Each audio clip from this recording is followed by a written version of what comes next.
Hello there. So before we hop into it, I will give a brief summary of what we're going to be talking about, and I'll let you guys know when spoilers are about to hop if you guys wanted to get into the series. But this is going to be me just talking about this anime because I kind of liked it. There was an anime that everyone wanted me to watch on my other YouTube channel, and they were just like, please, you have to watch it. It's really good, which was The Magical Revolution of the Reincarnated Princess and the Genius Young Lady. I didn't react to it because I was watching it before I chose to react to it, and it was just a guilty pleasure anime for me, and I really ended up liking it a lot. The general plot points, without spoiling, it's about a princess who is reincarnated named Anisfia Win Paletia, who kind of reminds me of Millie Parfait, the VTuber of Niji-Sanji En, which is kind of made me like her a lot, and how she is magicless in a world of magic where magic is important, and she just creates these devices for normal people to use that don't have magic. And there's obviously a disparity in the kingdom. If you don't have that much magic or you're magicless,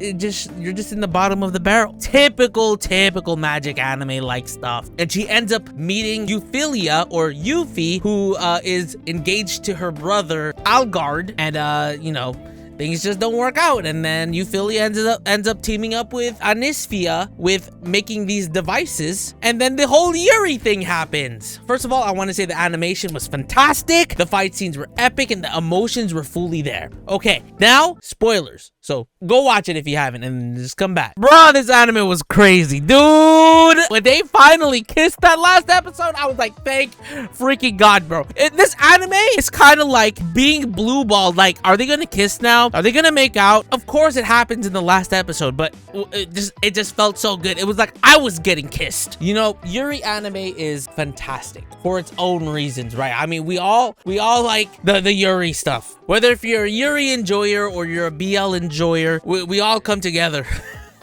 Well, I will say, like, just the growth that Anisfia had with how she was developing things, and even her trying to, you know, protect her people, and her taking on responsibilities when she really needed to, was very honorable. But, you know, you could tell that it makes her unhappy. This anime, even though obviously it's fantasy, it's an anime, there's a lot of relatable moments when it comes to, like, I have to take these responsibilities because I have no choice. And also it shows that that reliability of, like, if I had someone that's by my side to kind of help me out and to kind of save my butt, there will be that moment, which was Euphilia. And Yuffie, bro, I just like how each character, whether if it's Anisfia, Yuffie, and even Algard, the whole thing of this whole anime and each character is about being free, that freedom. Even other characters like Lainey. I think the only person that had that concept of, like, I'm already free was Tilty, which, by the way, we love them emo chicks, bro.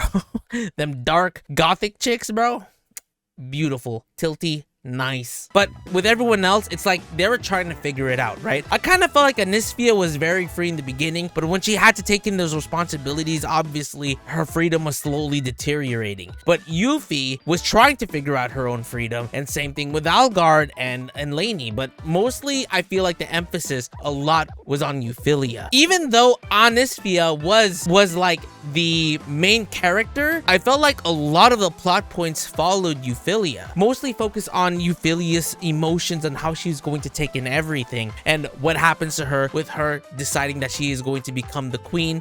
And you know, I think Anisfia and Euphilia end up, you know, queening it out, if you know what I mean. I just want to know, does Euphilia, because what happens is Euphilia ends up I forgot exactly, she becomes like the spirit. She gets a spirit contract, and then she ends up accepting the contract that she's going to live for a long time until she has an inheritor, right? Obviously Anisfia and her cannot have a baby, but there's magic, so it could be possible. But you know, at that sense, she would have to find a suitor, or at least adopt someone, maybe.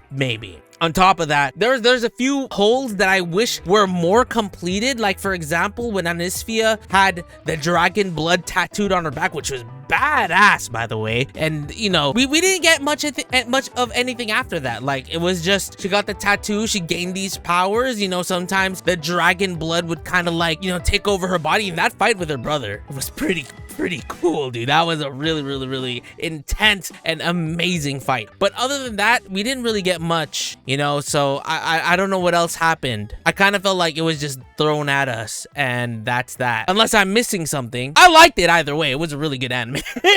Like I said, when they kiss, bro, It was just like a release. I felt like I arrived to my destination. But yeah, guys, that's just my quick talk of this anime. Really good. I enjoyed it. I enjoyed it a lot. Let me know if you guys enjoyed it as well. It was good.